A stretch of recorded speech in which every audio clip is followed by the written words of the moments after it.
Slováci a Slovenky, priatelia z Európy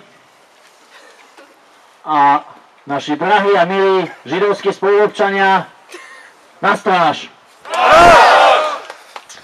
Na stráž! Na stráž!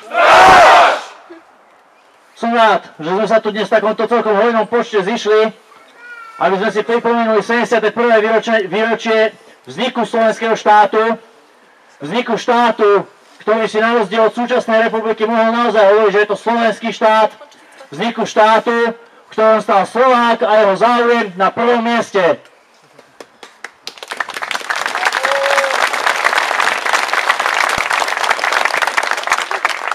Som rád, že napriek tomu, že všetky vlády po 89. všetky vlády sa snažia umlčať spomienku na prvú Slovenskú republiku, umlčať ľudí, ktorí si vážia Slovenskú republiku a jej jediného a doposiaľ jediného slovenského skutočného prezidenta, pána doktora Tisa, tak napriek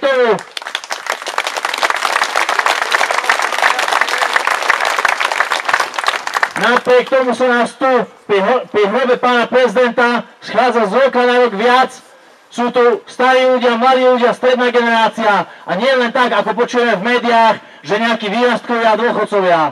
Sme tu preto, aby sme ukázali, že vieme, čo je slovenský štát, že sa nenecháme oklamať mediálnou fraškou, nenecháme sa oklamať cenzúrou, nenecháme sa oklamať židovskými a sionistickými tvrdeniami o tom, že aký bol ten štát zlý a že to vôbec nebol dobrý štát a že dnes je tá skutočná demokracia.